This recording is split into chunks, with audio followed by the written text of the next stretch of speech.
I am back. It is Friday night. It is snowing. I am tired.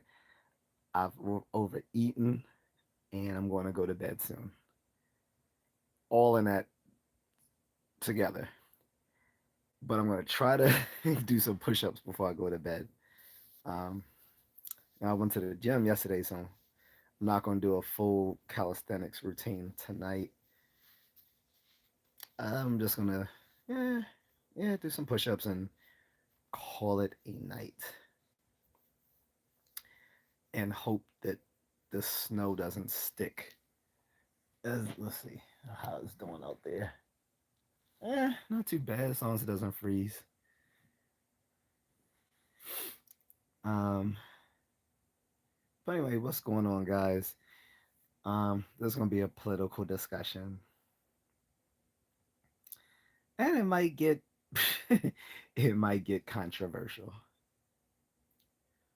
But what's up to everyone starting to pour into the chat room slowly but surely. Um, we're gonna talk about. You already know what we're gonna get into as far as politics.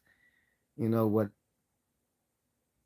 Trump posted on Truth Social earlier. If not, we're going to get into that. But if you see the title, I said, I'm saying that political pundits conjure up performative outrage. They're milking this little incident for all that it's worth.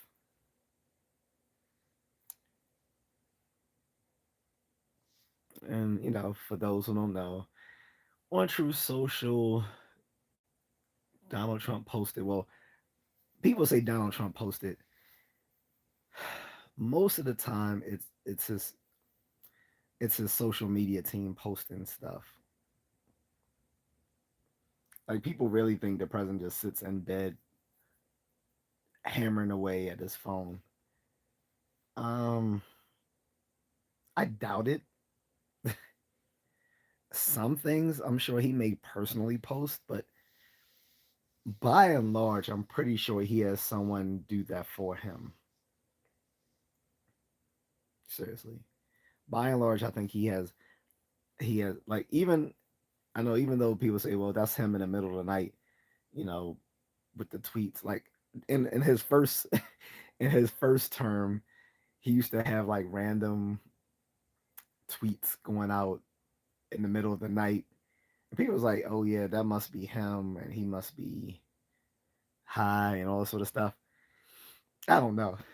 But when you're at that level of celebrity status, not to mention an American president, I'm pretty sure you have someone doing that for you. Just just saying, I'm pretty sure that he's got someone doing that for him. And if it is he doing it, sure.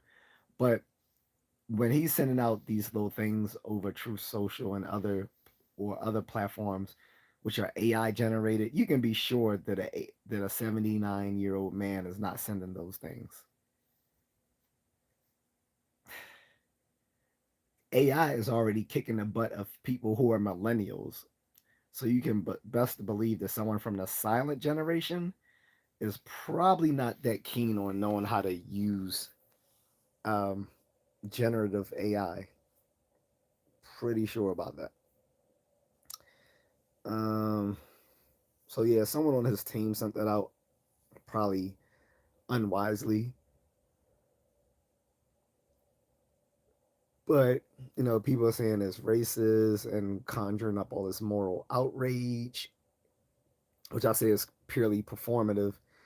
And notice, I haven't, so far I haven't even heard anything about the Obamas. It's everyone else, which is so performative. Political pundits are what's driving a wedge between Americans.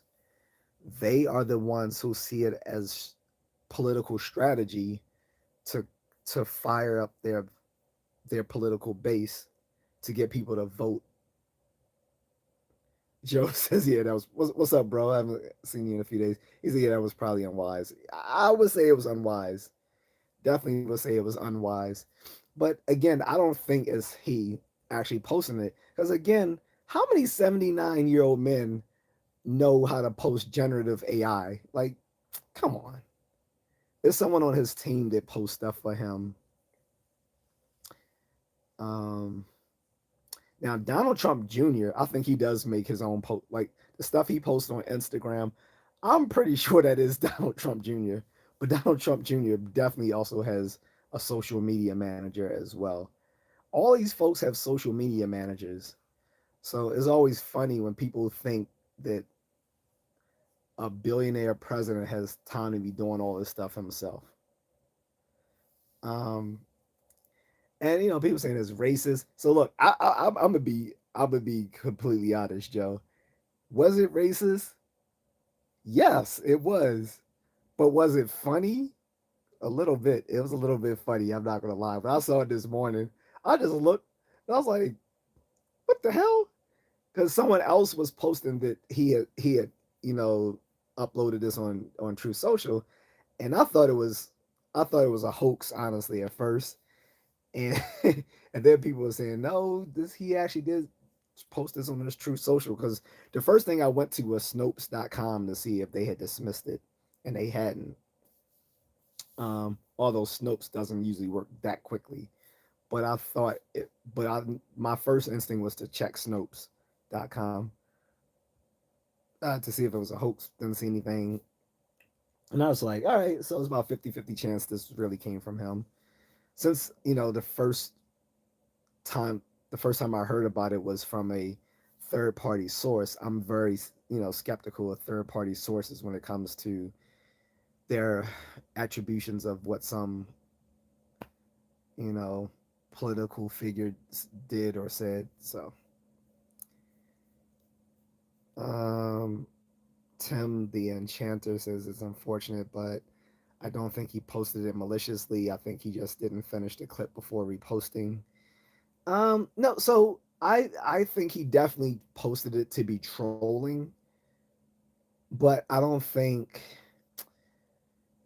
how do I put it? Yeah, yes, yes, it is racist. Even Tim Scott said it was racist. I would have never thought Tim Scott would have ever would claim anything as racist, but even Black Republican Tim Scott was like, yeah, this was very racist. So I'll admit, yes, it was racist, but was it posted maliciously? I don't know. Again, it is on Trump's account, but he didn't post it himself. I'm almost completely sure that. I can't prove it, but again, most public figures have social media managers posting stuff. I mean, they have not just a social media manager, but people on that level have a social media team. Like when Trump posts stuff, he has a social media team at it. And like for better or for worse, they'll probably post whatever he wants them to post. And yeah, that wasn't a wise thing to post because obviously the the correlation of the Obamas with a bunch of apes, yes, that conjures up a racist image. But here's the thing. Again, I don't hear anything from the Obamas boo-hooing about it. Like it's all the political Democratic pundits on MSNB now. Like think about it. MSN now, they call it MSN now because the fucking news station fucking like crumbled. Like they MSNBC died. Like no one likes MSNBC except for a bunch of hard left twats. So um or so they had to like restructure and become MSN now. Um but the people who are in all this outrage are the pundits on CNN and MSN Now and all these other little left wing media outlets. Again, I don't see anything from the Obamas themselves talking about how dare he. Like, no, we don't hear Big Mike and Barack complaining. They'll probably make a statement, if they haven't already. I haven't been attuned to the news that well, but they may have already made a statement. In any case, yes, it was racist. Yes, it was unwise to post, but I still thought it was a little bit funny personally because one, I don't like the Obamas, and two, let's look. I'm gonna be completely honest. Black people have said worse things about Obama. I've had friends openly call Obama a monkey. Black friends. I've had black friends openly call Obama a monkey. But of course, it's not racist until a non-black person says something that a lot of black people say behind closed doors when they dislike another um, black public figure. Because here's the thing, and this is something that the mainstream media won't say, but I will say it. But first, let me look at these comments. Tim says it was at the end of like a what 2 minute video, 2 seconds of racism that slipped through the cracks. Exactly. Joe says, yeah, they're going to be talking about this for the next 3 weeks. Oh yeah, these Democratic pundits are going to milk this for everything it's worth. Meanwhile, the Obamas will probably give some statement, and it's going to be a measure. Knowing the former president, it's going to be a measured statement showing disapproval or whatever. Michelle might go ham at it on her podcast that no one fucking watches. um,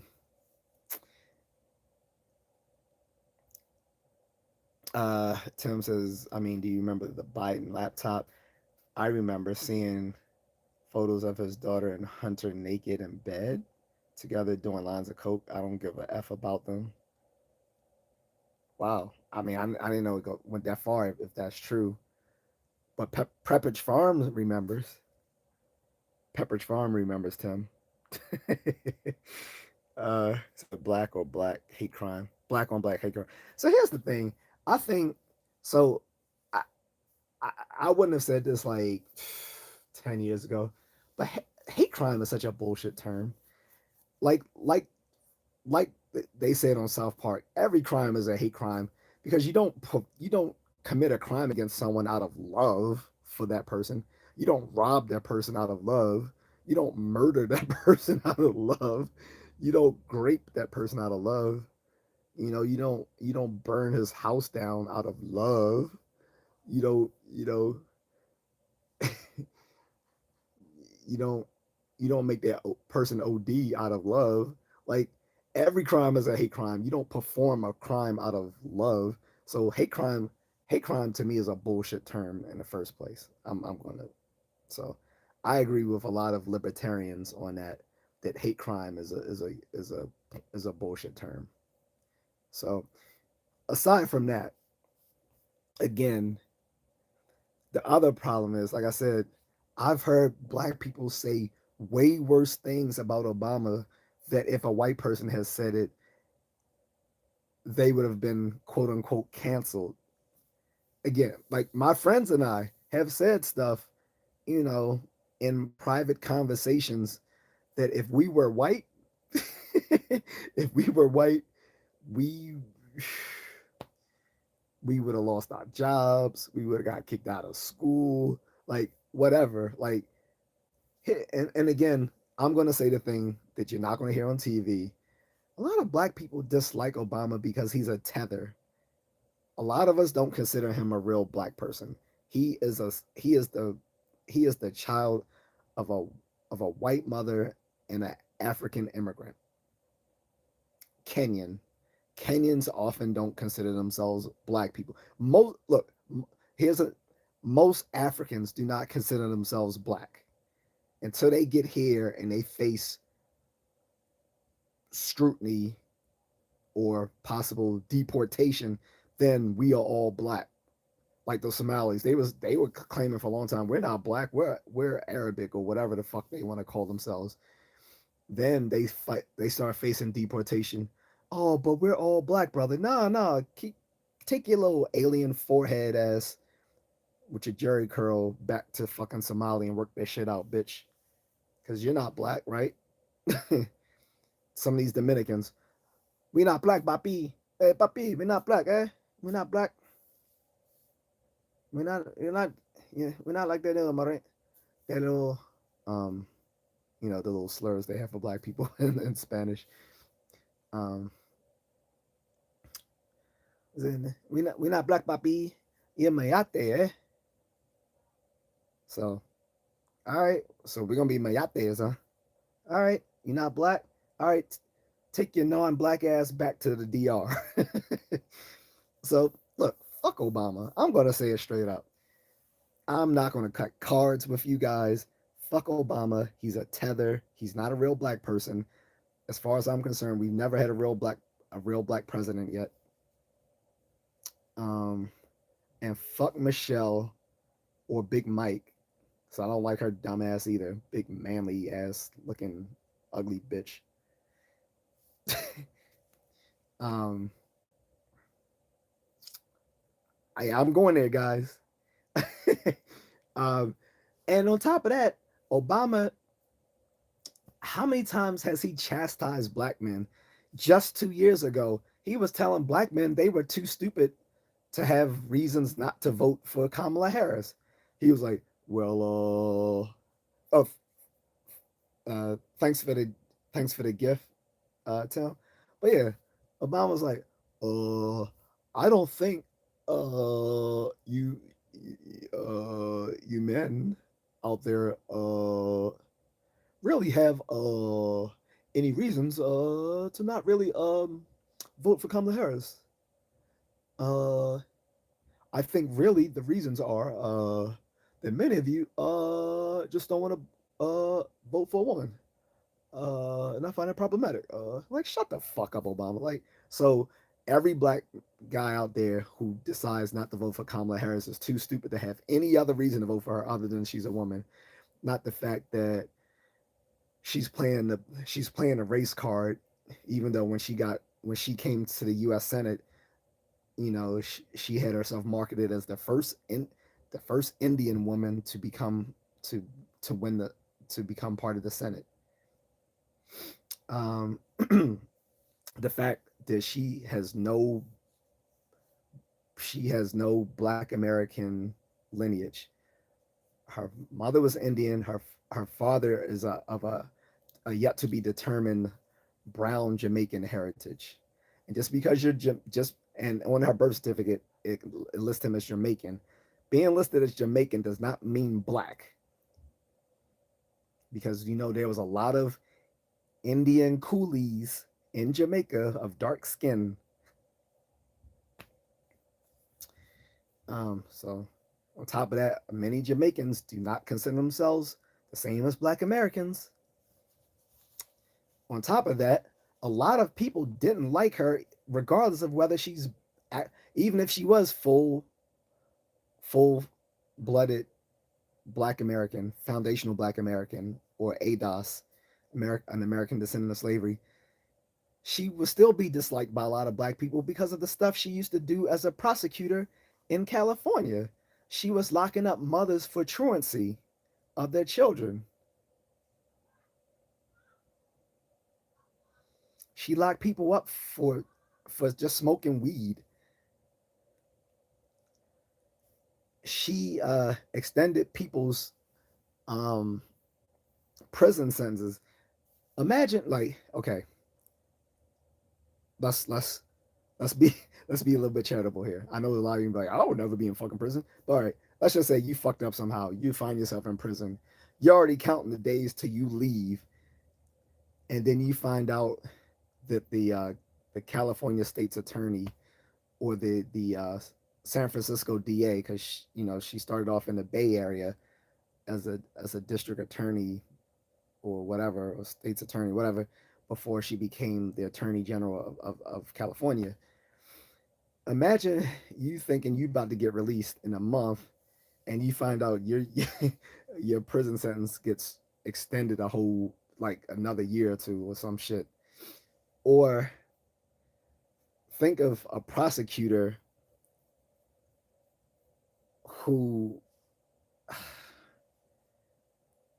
decides, even though there's no, there's no evidence connecting to your crime, they're still gonna go at you anyway for something that the judge has already thrown out. She was a bitch. Like she, like you, and then look, I wouldn't even hold her record as a lawyer against her, except for the fact that she tried to call herself a progressive. In what sense are you a progressive prosecutor? Like, on top of that, she like she was very immigrant friendly and LGBTQ friendly. Most black men are socially conservative.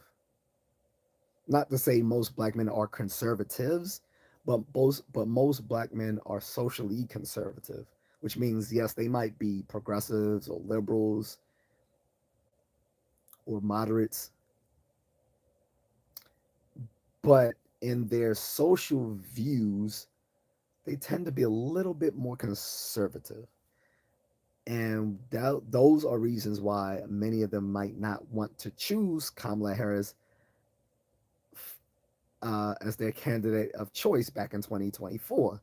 Maybe they wanted to vote for Trump to see, okay, what would he offer black men? Or maybe they chose a third party candidate instead because we actually had a real black person running for office who had to run as an independent because the Democrats wouldn't allow him to run as a Democrat.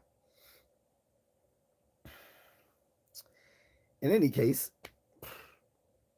there were there were a myriad of legitimate reasons why black men may have chose not to vote for Kamala Harris. But according to Barack, any black man who decided to vote against Kamala wasn't politically sophisticated enough to make such a decision. And this wasn't the first time. Was not the first time he's talked down to black men. He's done it several times. So again, fuck Obama. I don't care that Trump called him an ape. He's not. Like I say, he's not even a real black American. He's a son of an immigrant and a silly white woman. on top of that, on top of that, I would give him some leeway if he at least grew up in the black community. He didn't even grow up in the black community. He grew up in Hawaii, one of the whitest fucking places in America.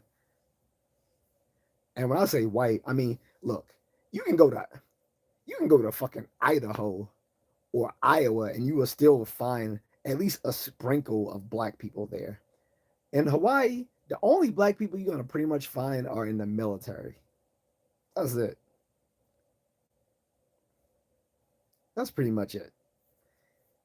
And then when he wasn't living in Hawaii, he was living in Indonesia, another place with zero black people. And when he went away to college, he went to Occidental College in California, where he might have seen a sprinkle of black people for once. Um, but Occidental colleges are predominantly white, liberal arts college. And then he transferred to Columbia, where it was also going to be only a sprinkle of black people, but at least there were black people in New York City. And then the very first time he was actually immersed in a black community is when he lived in Chicago for 2 years as basically as a social justice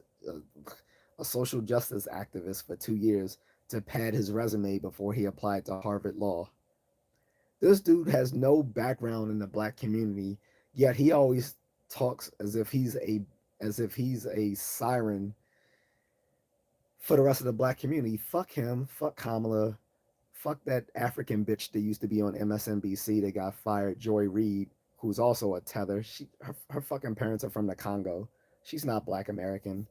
A lot of these people that try to talk, uh, that act as if they're the voice of black America aren't even black Americans. Roland Martin, his people are from the Caribbean. He's not black either. A lot of these little so-called black black leaders aren't even fucking black. Now at least you have a few. Now at least like a long time ago, we may have had some black leaders that came from the Caribbean, but they were part of the culture. They were part of the black community. People like Malcolm X. His mother was from Grenada, but his father was foundational Black American. And he was part of the culture. He didn't see him, he didn't delineate himself from Black Americans. Minister Farrakhan, his people are from the islands as well, but he's never seen himself as separate from the black community, from a Black America. Stokely Carmichael, who became Kwame Ture, Stokely Carmichael, his he was from Trinidad, but again, he was part of the culture. That's different, and I think that was a different era when the people, a lot of these folks, coming from say like the Caribbean, saw their struggle, um, saw a unified struggle with Black Americans, but not today. Many of them put themselves either apart or above Black Americans, and so now they get their titties all twisted in a bunch when we start delineating from them after they've delineated from us for several generations. Like, man, no. And so no, Obama's not going to talk for the black culture. Um, Black people would be wise not to feed into this punditry filled performative outrage about a 2-second clip, as Tim mentioned. There was part of it like a 2-minute video, which that is the part people fail to mention. Like, they failed to mention that this was part of a much larger clip, and it came at the very end. And yes, but I'm not going to sugarcoat it and pretend it wasn't racist. It was racist, but I just don't care because one, it was a little bit funny, and two, I don't like the Obamas. So especially, I'm definitely not gonna be up in arms for a guy who who constantly talks down to Black Americans, to Black American men in particular, saying we got to do better and all this and that. Like, man, shut the fuck up. You're not even black. Like, I don't mind hearing that from another foundational Black American saying, "Hey, we gotta get our shit together, guys." But when he talks down to black men, he's setting himself apart from us. Like, you guys got to do better, as if you're not one of us, because he's not one of us. So fuck Obama. And again, like I said, behind closed doors in many a private conversation across America, black black people have made worse jokes about Barack and Michelle. Just saying. Um, Joe says I like Michelle's podcast because all she does is bash Obama. I know, right? And if I did like Obama, I would be upset that Michelle trashes the fuck out of him. And it's like, I don't even care. The only part I did care about him, when it came to her bashing him, is that it made black people look bad on a national stage, because when he showed up for uh for former President Jimmy Carter's funeral, and she decided not to go, because she don't, because she wants to do her own thing. She don't want to be around Trump and all this other stuff. Is like, even though he's not black, because he's perceived as black by most non-black people, it made us look bad. That the only like, it just set a bad image. Image is everything on that level as a public figure. When you're the only president whose wife, former first lady, doesn't show up for something like that, it makes black men look bad. And like I said, that's the only thing I didn't like. As far as she making him look bad on her podcast, or just basically just being disrespectful to him. All it does, all it does is highlight to black men that we're smart not to get with black women. I'm sorry. I'm saying again, I'm being blunt today, guys. All it does is signal to black men not to get with to protect your peace and not date or marry black women, because if the if the if the most powerful black, again, he's not an actual black man, but for let's say, to most non-black people he's a black man, right? So to most to to most non-black people, seeing this, seeing that the most powerful black man in the world, at least in America, but I guess you could say in the world, can't even have his wife in accord with him, then what chance does any other black man have? If you rise to the state of being the president of the United States, meaning you're the most powerful man in the Western world, not black, not white, just most powerful man, period, in the Western world, and you can't even get your woman to cooperate with you, then what then what what does that say for average black men? Like, if you are, like I said, he's a super black man, assuming he was black, but again, I don't consider him black, but to non-black people, most non-black people consider him a black man. To them, seeing the most one of the most powerful men in the world, a former U.S. president, who is to them a black man, saying that his wife won't even show him respect. Why should any other black man give black women a chance when he can't even get his woman to cooperate? He's the only one. He's the only one going stag at a former president's funeral where everyone else's first lady wife is there. Clinton, Clinton, Clinton had hoes. Clinton had Clinton had hoes and got impeached by fucking with another bitch, and his wife is still there with him at the funeral. This man had a whole fucking impeachment because he got his dick sucked in the Oval Office by another bitch while he was with his wife. His wife still showed up with him to the funeral. Trump's wife showed up despite he fucking a porn star.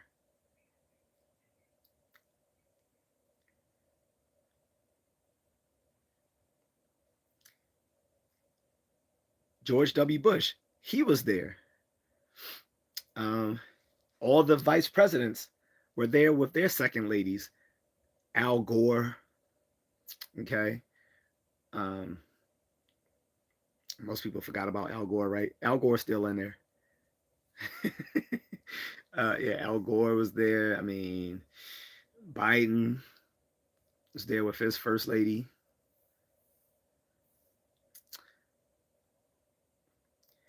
So literally every vice president, every living president, and every living former president and every living former vice president was there with their wives, except the only person who was quote unquote black.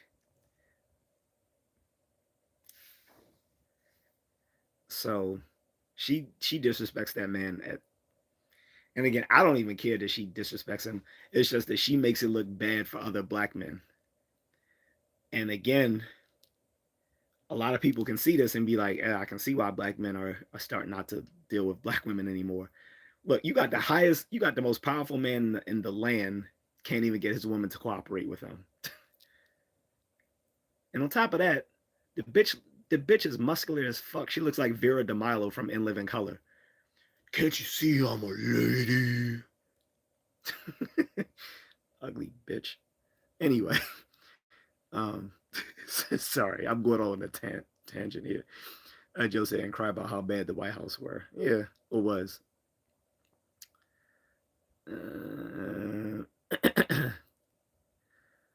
Uh, Tim says, "Nah, my ex was black, still is, and she was the most racist MF I know. When she got home from working with the rest of the hospital cooking staff, she was the supervisor and manager then. Oh no, I believe it. Again, like I said, the most racist stuff I have ever heard came from black people. But no one wants to admit that because people, you still have some people that believe the old mantra that a black person can be racist because they equate racism with a power differential, and that's just one version of racism. The other version of racism is just you know ra- racial prejudice and hatred. You don't have to have a power differential with someone else to display racial prejudice or racial hatred.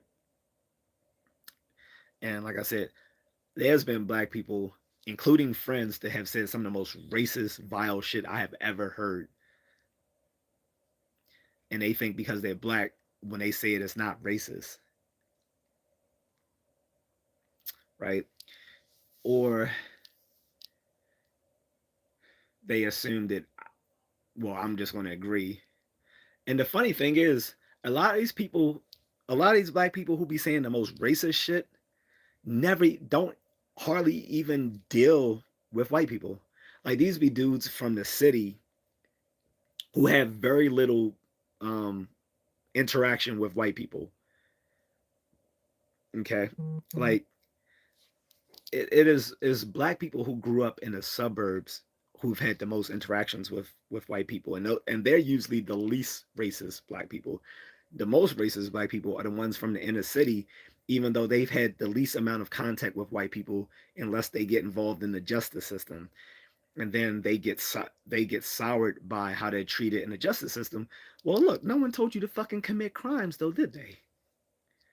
Because usually black people in the inner city's first contact with uh with white people is usually in the education system.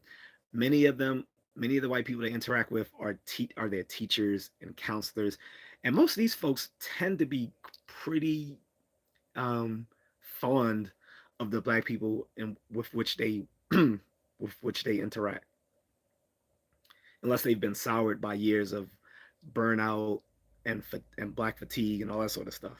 But by and large, most black people in the inner city's first contact with white people tends to be through public education, and that's usually more positive than negative. There are some negative interactions as well, but they don't usually have a net net negative interactions with white people until they get involved in the justice system, and by that time it is their fault. But yeah, like I said, the most racist stuff I've ever heard people say has often came from black people, and usually, like I said, this came from people who never even lived amongst white people.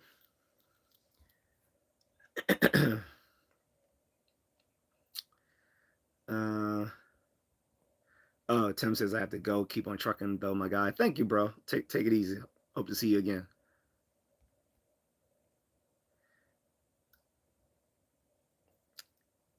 What's up, Agatha? How are you?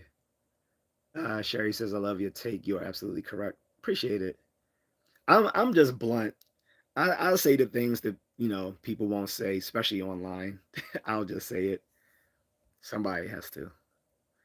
you know, I only have 2,000 subs, so it's not like, oh, he said it. He's gonna lose his channel. Okay, yeah, I lost 2,000 subs. Big whoop. Joe says communities, and they're always talking about reparations in California. Yeah, so I guess they're past some sort of study, so they're going to do some study in Maryland too. So to his credit, one of the few things I agree with Wes Moore is that he had he had vetoed a bill that would have studied reparations in Maryland, but over it got over what's the word, whatever, like the the Democrats in the Maryland State Congress overruled his veto by a majority of votes. So they're gonna waste taxpayer money on a bill on a study about reparations. We don't need to study reparations. California has already done it. Other states have already done it. We already know how reparations is best to be divvied out if it's ever to be done, which is just cash based reparations based on lineage, not on race, on lineage. Not every black person needs to get it. Only those who are the American descendants of slavery, which can be tracked, which can easily be done because many of those slave ships had an inventory with in which people can be traced directly to that shit. On top of that, like is black foundational black American is the lineage that would get the reparations. We don't need another study on that, especially that taxpayers have to pay for in a state that's already billions of dollars in debt, where they've raised taxes and now they're going to supposedly lower costs by cutting spending. It it's a shit show in this state. And so one of the very few things I agree with Westmore was to not do a study on reparations, spending millions of dollars of taxpayer money for it. A lot of people came at him and said, "Oh, he's just a tether. That's why he doesn't want it." And while I do agree that Westmore has some tether tendencies, because his mother was from the islands. We don't know where his father was from because his father died when he was young. But anyway, his mother was from the islands, so he does have these tethered tendencies because he tries to act like Obama. He always say he's a Timu Obama, but whether people thought that he vetoed that bill because he's not black and didn't feel it was necessary, that could have been a part of it. But also, I think he just genuinely realized that we don't need another bill, another study on reparations. Either do it or don't. Like you know, either shit or get off the toilet. You know, like we don't need to study this anymore.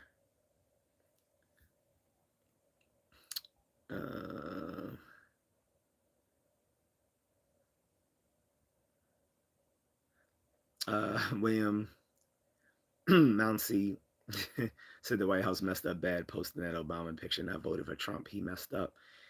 It's a yeah, it wasn't wise, but again, it's not that big of a freaking deal. On top of that, again, it's not like he's personally posting. He has a social media team doing that shit. Whoever was on his team that posted that shit should probably get fired, to be honest. Unless he told them personally to go ahead and send out that video. Otherwise, whoever was on the social media team should probably be let go for that shit. Um, Joe says they'd rather spend millions on some stupid study instead of just giving you the money. Exactly. The amount the amount of money spent on a study could go to like a state to actual state reparations, because we know that Maryland was a slave state. We know that significant amounts of the state infrastructure, as well as um, businesses that started here in Maryland, started through the profits of the slave trade. So instead of doing a study, wasting millions, how about just saying, hey, we're going to give our money from the execution of these things that happened in the past. And on top of that, we're going to have these firms that made their profits from the slave trade be assist in paying this. We're not going to make just the taxpayers pay for this, because the irony of making taxpayers pay for their own reparations is kind of silly. Like, I'm going to take this money out of your pocket and then put it back in the other pocket because we love you. Take this $50 from you. Now I'm going to give you back 50 in the other pocket. If you're black, if you're white, I'm going to take this $50 from you, and then I'm going to add it to this and give it to them. even though you had nothing to do with this. Your family came here in 1920 as immigrants from Lithuania or something, but they're gonna make you pay for it too. How about we know the companies that profited from the slave trade. Make them fucking pay for it. On top of that, make these African countries fucking pay for it. Like people say, well, these countries don't aren't the same as those African kingdoms. So those countries inherited the debts of their kingdoms. So we can say, oh, Benin. Remember when you guys had that were part of that Dahomey kingdom, and y'all became a very wealthy kingdom through, you know, the slave trade. The reason why you had women on your in your army is because you fucking traded so many of your own own men off. You had to supplement your army with females. Remember that? Remember you actually made an entire economy from enslaving rivals and selling them off to Europeans and Arabs. Remember that? Well, guess what, player? Time to ante up. Let's make some of these African countries pay for this shit too. Like, we want to act as if white people are so evil. How are they that evil when when they just came into a country and bought up the product that's already being sold when they got there? Slavery didn't start with those white people. It was already going on. And they was like, um, look here, player. If y'all gonna be selling some of them, can we get a few? Oh, sure. I mean, we was gonna sell them to the Arabs, but we got something for you too. Guess what? White people was like, it was the Europeans that were first like, you know what? We need to stop doing this. The British were like, first it was the British. The British was like, all right, we need to cut this shit out. This is not a good look. And then the Americans caught on. It's like, yeah, this is not good either. But guess who was still doing it and still doing it to this day? Fucking Arabs. Matter of fact, the Taliban just legalized slavery again, and I'm not even fucking kidding.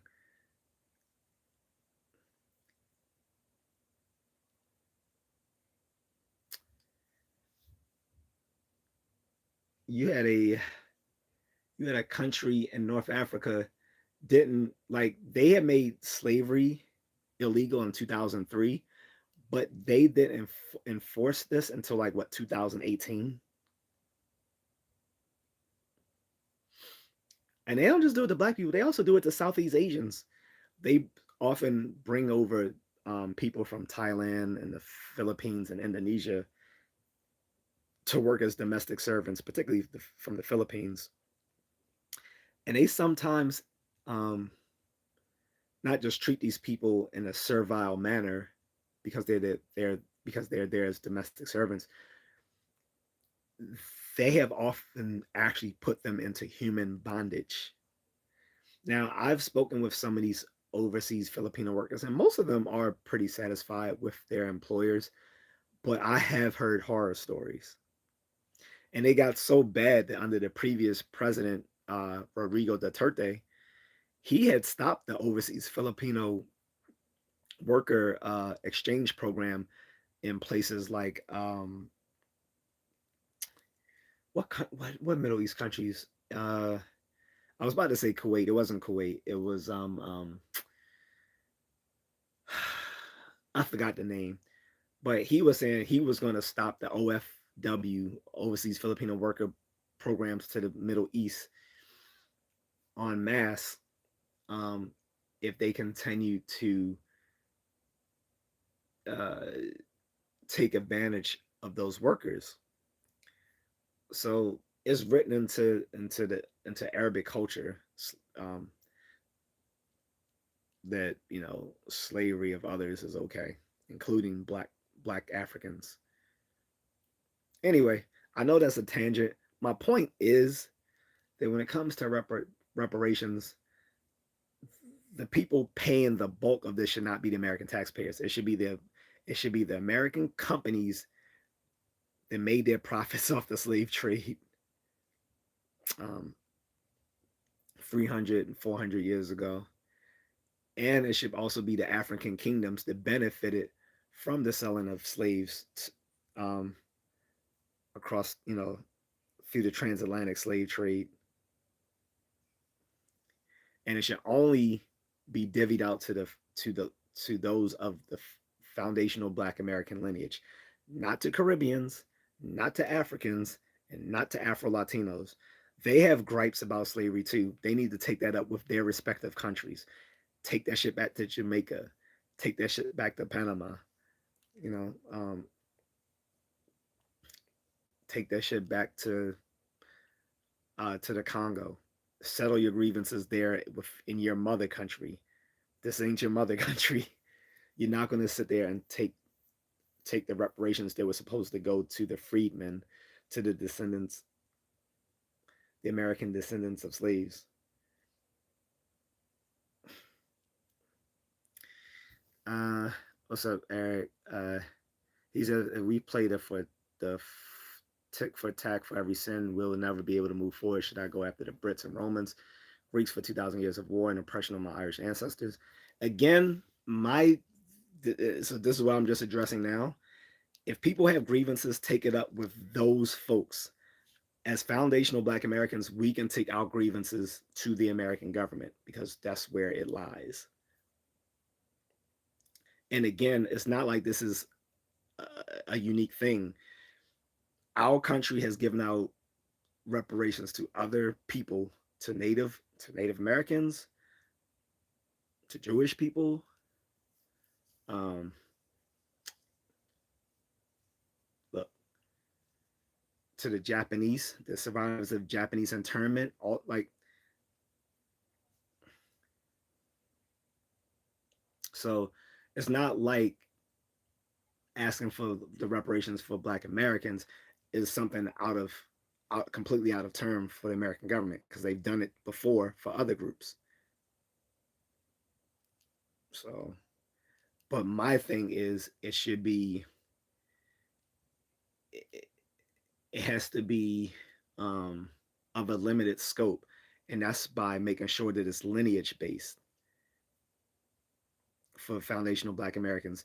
If Irish people have gripes, if Italian people have gripes, if others have gripes, take it up with those folks. But we're not talking about 2,000 years of war. We're talking about here in America since the establishment of this country. We can't talk like it's kind of it's sort of a fallacious shift to say, well, what about what happened in in the old country 2,000 years ago? That's neither here nor there because that doesn't pertain to what's happening here in this country where people's wealth is still tied to the profits that their forefathers made in the slave trade. If you are one of these blue blood, look, we have some in Maryland, for instance. You have these legacy families in Maryland and across the country that made their bones in colonial America, and it was often tied to things like the slave trade, right? So when you still have companies or you have very powerful families, these legacy families who are still living off the profits of human trafficking since this country was established, not countries 2,000 years ago um, in Europe. We talk about since the establishment of the United States of America, these people have made profits through human trafficking. Yeah, then we're going to divvy that out.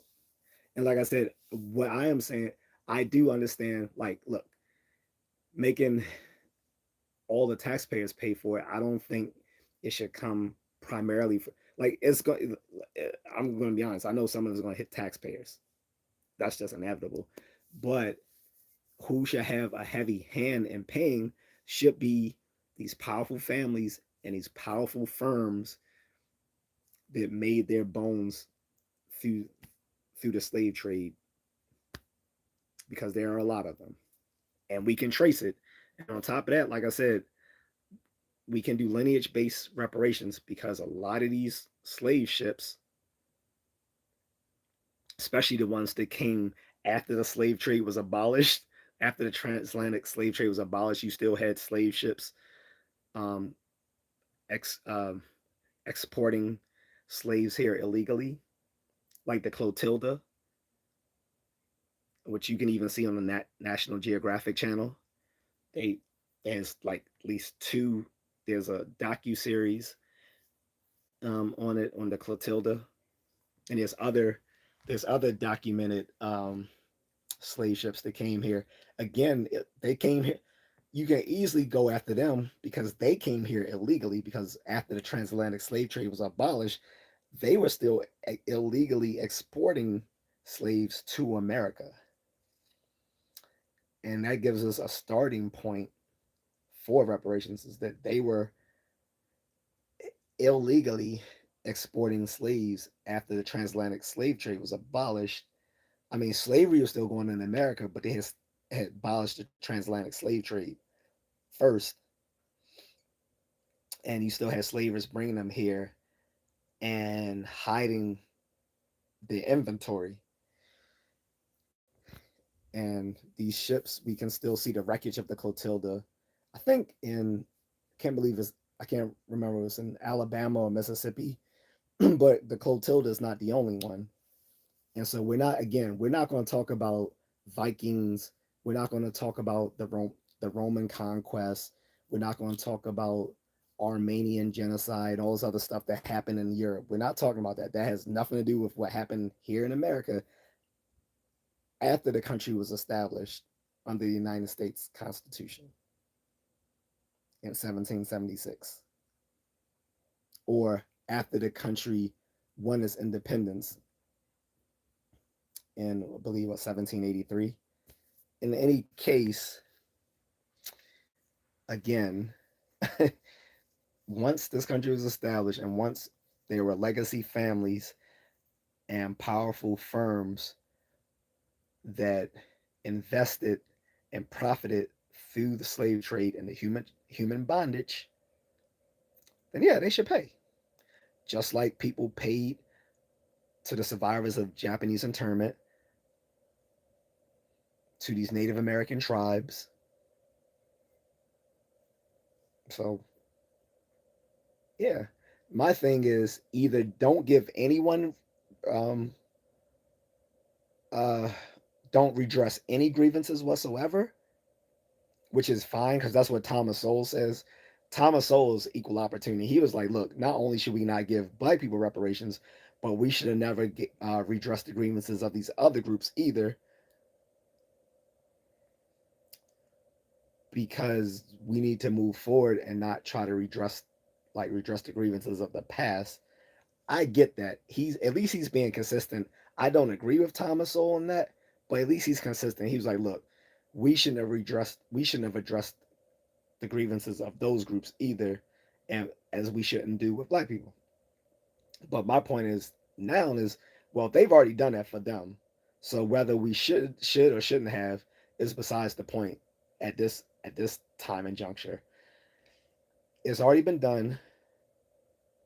So what's fair is fair. If you're gonna do it for them, do it for those foundational black Americans too. You did it for the natives, did it for the Japanese. Um, we did it for some other groups as well, by the way. So do it for the black folks too. Is it going to hit pockets? Oh, yes, it's going to hit pockets. But guess what? There's some legacy families and some multi-billion-dollar um, companies that can take the hit. That's my point. But Eric says that's just me though, and we can find fault with anyone. I'm too busy moving forward to look back and hold people accountable for the sins of others. So again, it's not. So for me, it's not about punishing the sins of our forefathers. To me, it's about addressing the current problems by letting by their descendants still profiting off their misdeeds. That's the issue, is that their descendants still get the profit off of their misdeeds. That's the issue. And as I stated before, if they hadn't already regressed, excuse me, if they hadn't already addressed the grievances of the groups, then we would have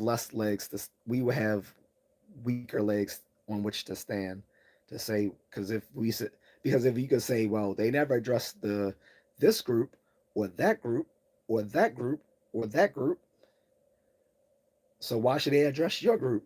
Then that would be consistent. Like, hey, yeah, they never did anything for those natives.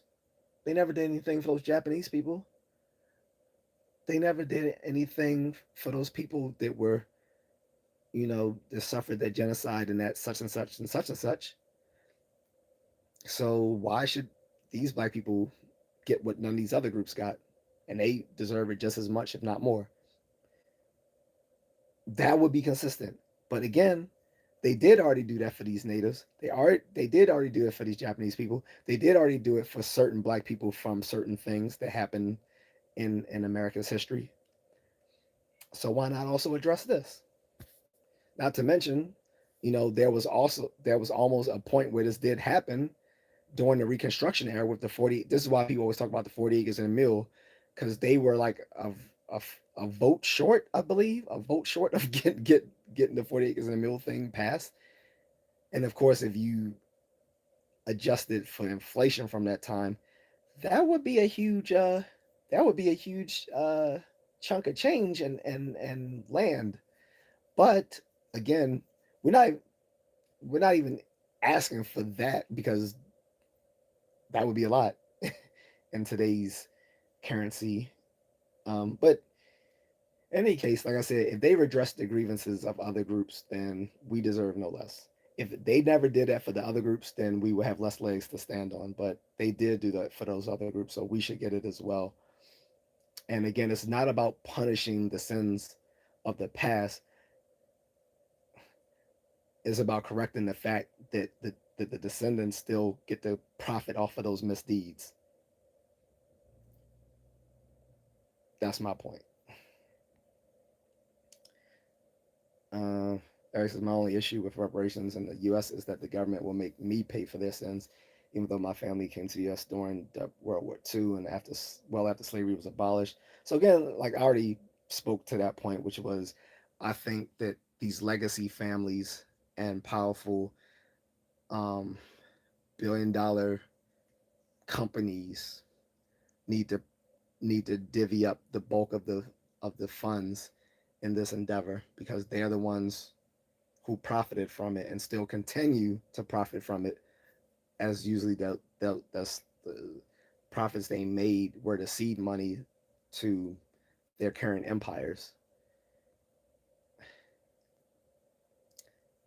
Gary says you've already got reparations in the form of welfare for years.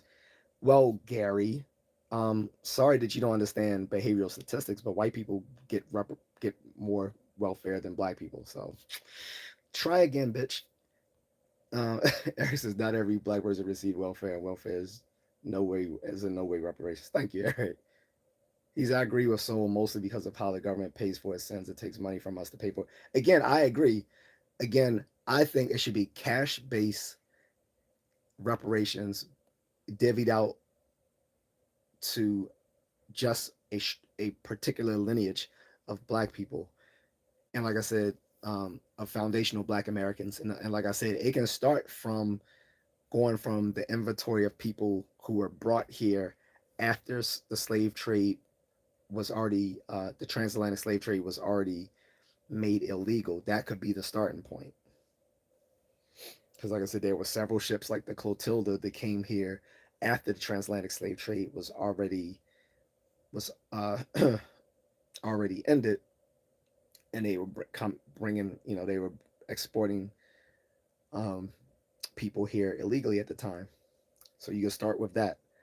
And again, I do, I do, I do understand And I do agree that folks who had nothing, who never profited from this, shouldn't have a hand in paying for it. But then again, when we think about tax paying in the government, we're often made to pay for stuff that we had no hand in paying for. I mean, that we would not agree to pay for in the first place. How many of us pay for stuff that the government does that we completely hate, whether it's on a military, whether it's certain programs we dislike, whether it's military endeavors that we don't like, whether it's all sorts of things. Um, but it's not like, it, and then the other thing is, it's not like it's going to increase the amount that you're already paying. It's already coming from the regular amount that you're already giving the government. The government, if people knew how wasteful the government really was, people probably would never want to pay taxes ever again. If most people knew how wasteful the fucking federal government is, all you have to do is work in D.C. and see how wasteful they are, or the Pentagon. But whatever. That's a whole different topic for another day. Eric says if reparations can be paid in a way that it leaves me out of it, then I would support it. But most people who support it believe people like me should be responsible for it. So I can't speak for everyone who believes in reparations because there's no consistent view on this matter. What I will say is, in in whatever form it takes, inevitably, it's going to come from taxpayers. And like I said, the irony of it, Eric, is that even black people are going to have a hand in paying for reparations.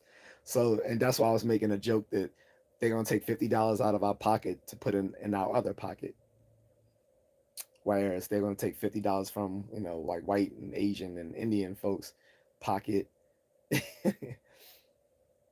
and put it in our pocket as well. But again, like, they've already done studies on this, and like I said, I think in the California study they did say, that some of these people who had a hand in slave profiteering should be paying for the reparations.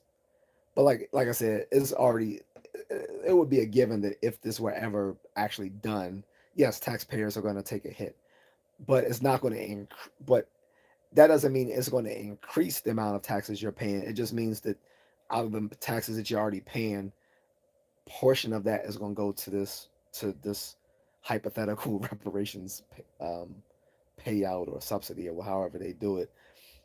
And but I would hope that if we are going to punish anyone for their sins, it would be these greedy fucking corporations who have made who have built empires on all sorts of fuckery, slavery, um, the, the stuff that they've done to their labor force, um, the, to selling out their country, all sorts of fucked up things that these multinational companies have done, in the past 200 years, and for the sake of um, of growth.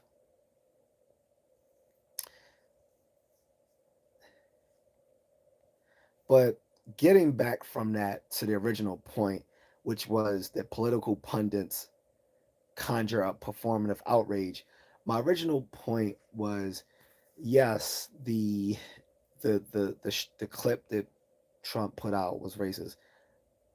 However, the people I see drumming up the most outrage are pundits. I don't see the Obamas themselves sitting there crying and boo-hooing on TV that they've been wronged. It's political pundits who are the ones doing this shit, and it's very performative. And this sort of political theater is why people like me are so apathetic about politics and cynical about political leaders on both sides, because I don't like political theater, and I hate punditry unless I'm getting paid for it. In that case, I would love it, but I'm not. I'm not James Carville. um, and then my other thing is, behind closed doors, black people make have said worse things about Obama because I've literally have friends and I saying stuff about that man that would rival what that would rival anything that you've heard come out of Fox News or anyone else. Like I said, if my friends and I were white and people heard the stuff that we used to say about that man, it would not go well for us. We would be canceled with a capital C.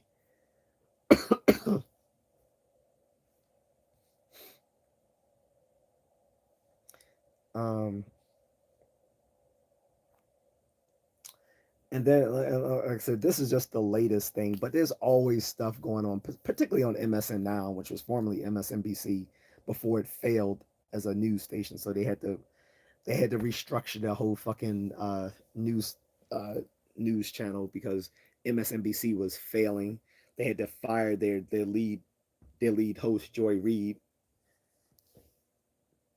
MSNBC is a fucking joke, or MSN Now as they call themselves now. Um, and like I said, is there's always some performative outrage on MSN Now. Every day, Trump this and Trump that, or on the Young Turks is even worse. Like literally, I when I was still you know uh, trying to be a good progressive, uh, 10 years ago, I would watch the Young Turks religiously, and it all even then it still annoyed me that every single every single episode of the Young Turks, they were like losing their shit over something that was trivial. Like I'm not even joking. Literally every episode, Chink Uger or Anna Kasparian were sitting there crashing out. Every show, every show, Anna Kasparian and Chink Uger were crashing out about something. And it's like people pay money to see these two morons just crash out over shit. It's like no wonder she likes doing shrooms because that's probably the only time she fucking chills the fuck out. Like you are you get paid $1 million just to talk shit online, and you're always acting like the fucking sky is falling. Like I could not stand the fucking performative outrage that Chink and Anna used to have every day on that show.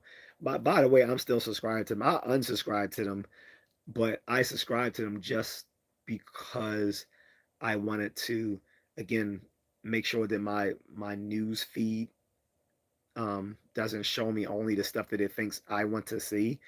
I want to confuse my news feed by subscribing to the stuff that I normally don't. I'm not interested in watching anymore, or never were interested in watching, just so the news feed can't think it's going to predict what I want and just keep feeding me right wing news, right wing news, right wing news. Right, I want some left wing stuff in there to fuck up the algorithm. And I advise people to do the same thing, whether you lean politically to the left or you lean politically to the right. Subscribe and occasionally watch a few videos that are completely anathema to your own personal views on politics or society at large, and it's going to improve your news feed as a result because they won't be able to predict exactly what you're into, and it won't keep just feeding you something that's going to leave you in an information bubble. Uh,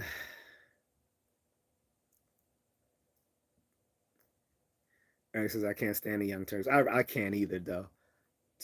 Honestly, again, I just sub to them because again, I don't want the only things that I'm sub to be things in which I already believe, because the algorithm will just keep feeding you the same shit, and it gets worse, and it'll leave you in this information bubble where you can't even talk to people outside of that bubble because you think everyone thinks and talks the way you do.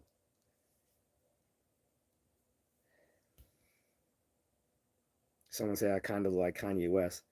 That's what your mother said about my dick in her mouth. Anyway, look like it's getting late because some of the retards are starting to come on here. So anyway, I'm about to go. Um, I will talk to you guys later. But like I said, again, I said this before. Whatever your political leanings are, I don't care whether it's leftist leanings or right wing leanings. I would advise you, whether on Facebook or YouTube or Instagram, follow and subscribe things that you are normally not interested in watching or reading, because in that way it'll make your algorithm less able to try to force feed you the things that it thinks you want, it thinks you want to see, which will lead you down a rabbit hole of more and more extreme partisan um, information, which will leave you in a bubble. Don't do that to yourself. Occasionally watch stuff on the right if you're a left-leaning liberal or progressive or socialist, whatever. If you're on the right, you're conservative, you're a libertarian, um, you're a groiper or whatever. Occasionally watch stuff on the left that you normally wouldn't agree to watching, because again, that will keep you out of that information bubble. Because when you're in those information bubbles, you're going to miss a lot of stuff that you wouldn't otherwise see, because they're not going to be talked about on your in that bubble, and vice versa. If you're in the opposite bubble, you're not going to see stuff that's posted by the other guys. So I get a little bit of everything, because I'm subscribed to Young Turks. Occasionally I watch stuff like The Daily Show and CNN. The only thing I won't watch is MSN Now, because I really hate MSNBC or MSN Now, whatever they want to call themselves now. I really dislike them. I don't like Joy Reid. I don't like Reverend Al Sharpton's pimp bitch ass fucking mob snitch. And yes, Al Sharpton was a mob snitch. I don't care what you say. The dude was literally a fucking CI for the FBI snitching on the mob. Michael Francis has talked about it before. I read a like a 1,000 page book on the five families of New York, and they talked about fucking Reverend Al Sharpton. He's a snitch for the FBI. Anyway, guys, I'm gonna go. But again, don't feed into this performative outrage. So now, like I said, they're gonna be talking about this fucking Obama video for the next 3 days while we're while we're dealing with the snowy weather. Ignore that shit. Was it racist? Yes. Was it that serious? No. And I forgot to mention this. No one on the left says anything about the racist shit that people on the left do. Every time a black conservative disagrees with people on the left, they get called all sorts of racist shit. How many people were making fun of uh, Clarence Thomas, calling him some racist shit on the left, calling doc, calling Doctor the guy the guy who made his bones separating Siamese twins, first neuro like Ben Dr. Ben Carson. He became famous for separating um, pediatric Siamese twins as a neurosurgeon, and got a lot of respect for that until people realized that he was a conservative black man.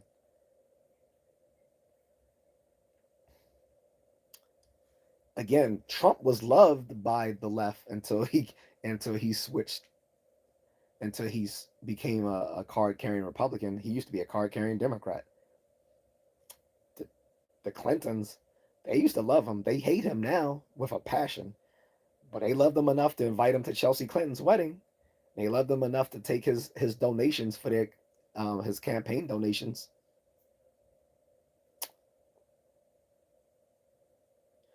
But when you have, and I'm not only talking about when people make fun of like black Republicans or Latino conservatives, because they talk again. You hear the most racist shit as a black conservative or a Latino conservative from people on the left, from white people on the left. And Malcolm X warned us long time ago of these closeted liberal racists. He said, "I prefer the the Southern redneck wolf as opposed to these hypocritical liberal." Um,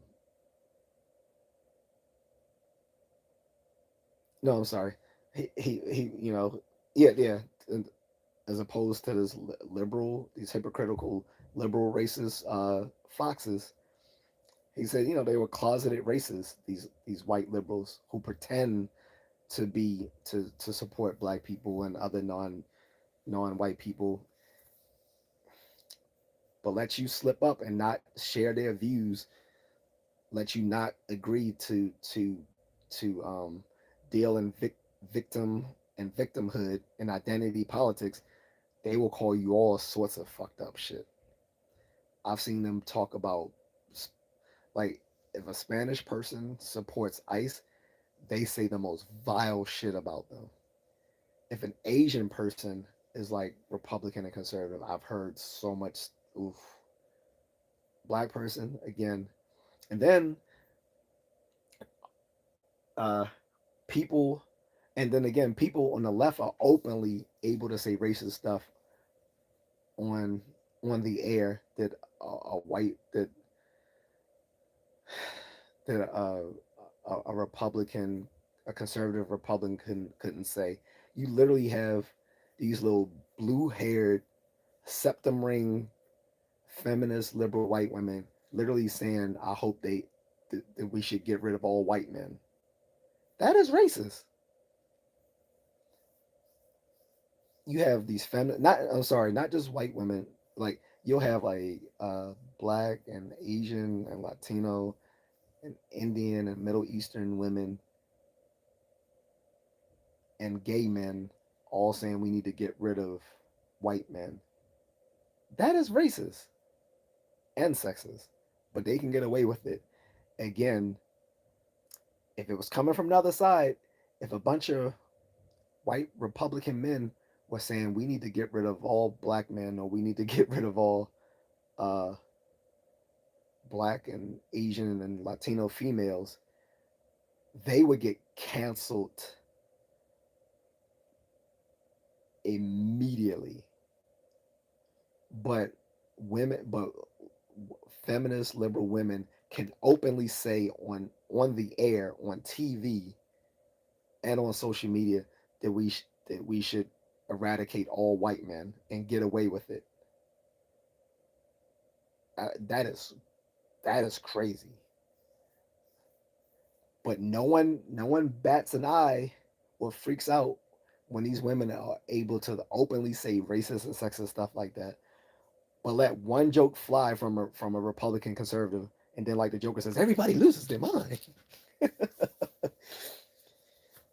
So that's all I gotta say about this fake performative outrage. Um,